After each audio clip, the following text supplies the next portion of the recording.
அடுத்தது காட்டுக்குள்ளே தான் இருக்குது தேன். கொம்பு தேன் எந்த அளவுக்கு பெருசாக இருக்குண்ணே, ஃபுல்லாகவே இருக்குது. பூச்சி நல்லா பெரிய ராட்டு தான் இது.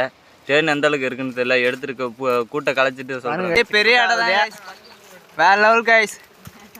பாருங்க நல்லா காட்டுக்குள்ளே தான் இருக்குது. நம்மளுக்கு சரியான காடு கைஸ். ஆனால் கிளதேன்னு தான் நம்மளுக்கு தேன் நல்லா ஃபுல்லாக கிடச்சிருக்கு. இங்கே பூச்சி ராட்டில் கூட தேன் வச்சுருக்கேன். என்னன்னு தெரியல, உங்களுக்கு தெரிஞ்சால் கமெண்ட் பண்ணுங்கள்.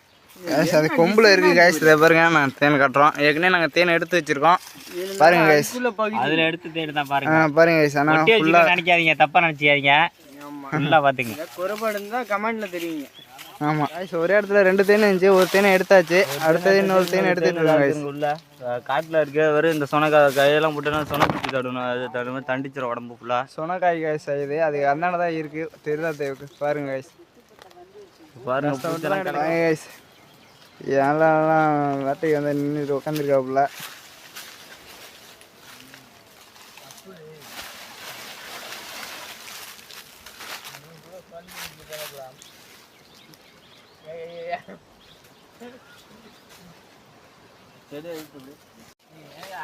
பாருங்க கைஸ், தேனை எடுத்துட்டு இருக்கோம்.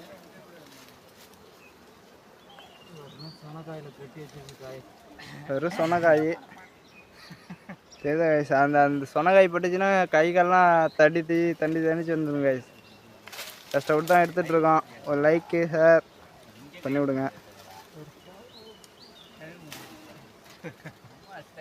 வெறும் சொனக்காய் பாருங்க கைஸ், சரியான தேனே கிடச்சிட்டு கைஸ்.